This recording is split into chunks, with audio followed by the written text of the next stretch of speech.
Hello dears, എല്ലാവർക്കും ഗീതാ ഗോവിന്ദം പുത്തൻ promo വിശേഷങ്ങളിലേക്ക് സ്വാഗതം. അങ്ങനെ നമ്മുടെ പുത്തൻ പ്രൊമോയില് നമ്മുടെ ഗീതുവിന്റെയും ഗോവിന്ദിന്റെയും വെഡിങ് ആനിവേഴ്സറി ആഘോഷം പൂരമാകുകയാട്ടോ.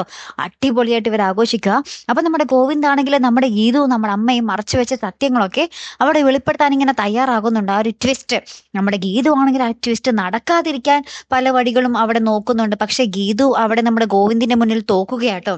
ഏറ്റവും ഒടുവില് നമ്മുടെ മാർഗഴി അവിടേക്ക് വേഷമൊക്കെ മാറി നമ്മുടെ ഗീതു സാരി കൊടുക്കുന്ന പോലെയൊക്കെ ഉടുത്ത് ഓർണമെന്റ്സ് ഒക്കെ ഇട്ട് നമ്മുടെ ഗീതുവിന്റെയും ഗോവിന്ദിന്റെയും വെഡിങ് ആനിവേഴ്സറി പങ്കെടുക്കാൻ വേണ്ടി വരുന്നൊരു ദൃശ്യങ്ങളാട്ടോ. അപ്പൊ ഗീതുവിനെ കാണുമ്പോൾ തന്നെ ഗീതുവിനെ പോയി കെട്ടിപ്പിടിക്കുന്നൊക്കെ ഉണ്ട് നമ്മുടെ മാർഗഴി. അടിപൊളി രംഗങ്ങൾ തന്നെ ആട്ടോ. ആ കെട്ടിപ്പിടുത്തത്തിൽ നിന്ന് നമ്മുടെ ഗീതുവിന്റെ ഒരു മാലയും നമ്മുടെ മാർഗഴി അടിച്ചു മാറ്റി നമ്മുടെ രാധികാമ്മയ്ക്ക് കൊടുക്കുന്നുണ്ട്. ഇനി എന്തൊക്കെയായിരിക്കും വരാൻ പോകുന്നത് അല്ലേ കൂട്ടുകാർ? ഇപ്പൊ നമ്മുടെ അറയ്ക്കൽ വീട്ടിലെ നമ്മുടെ ഗീതുവും നമ്മുടെ മാർഗഴിയും കൂടി ഒരുമിച്ചാണ് ഇനി പോരാടാൻ പോകുന്നത് അല്ലേ. അപ്പൊ എന്തായാലും കാത്തിരുന്നതിനെ കാണാം. അപ്പൊ അടുത്തൊരു വീഡിയോയുമായി വരുന്നത് വരയ്ക്കും ഗുഡ് ബൈ.